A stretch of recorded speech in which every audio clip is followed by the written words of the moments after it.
7e journée bi fii ci hippodrome Ndiaw Macodou Diop xam nga ne tey naaru góor yaa ngi noonu di dugg ci course bi ñooy tey course bi ñu nekk 11 partants numéro 1 Auguste Diop numéro 2 Medina numéro 3 Belle numéro 4 la Reine de Sabax numéro 5 Ngone Latir numéro 6 Aminou Ouma numéro 7 Lat Fatim numéro 8 Fanday Famader numéro 9 Mazor numéro 10 Laaw numéro 11 Linguère Tending 11 partants yooyu ñoo ñëw fii tey di daw gaa yi jóg nañu gaa yi jóg nañu naaru góor yi jóg nañu naaru góor yi jóg nañu sas naaru fas nañu Lat Fatim Anta Ndiaye lan dooroon mu ñëw kanam waaye nag xam nga ku génn laawa génn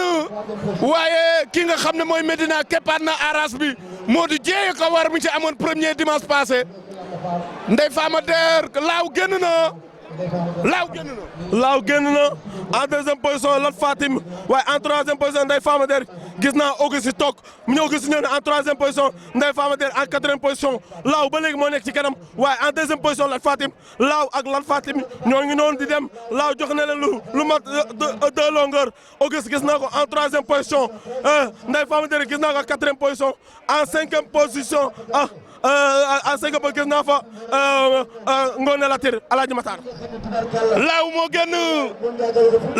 na doomu Tubatin bi génn na waaye Lat Fatim Anta Ndiaye topp na ko Auguste doomi Sirion bi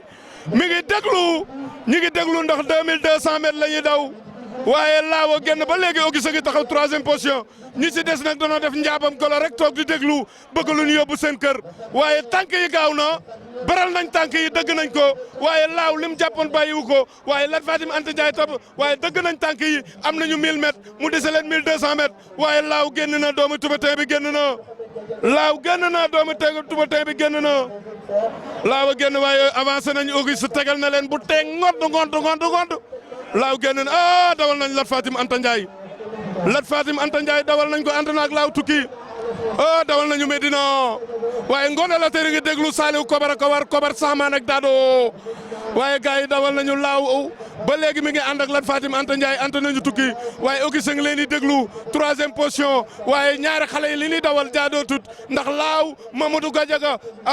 ànd na ak ki nga xam ne mooy Fallou Diop waaye Mamadou Dieye mi ngi leen di déglu waaye gars yi dawal nañu wuti dépense jot na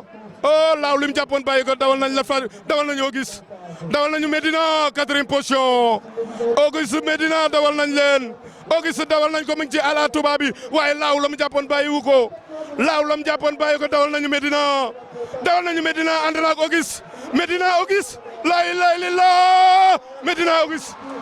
Auguste ànd nañu tukki laa ilaaha illallaah dawal nañu Ngone Latir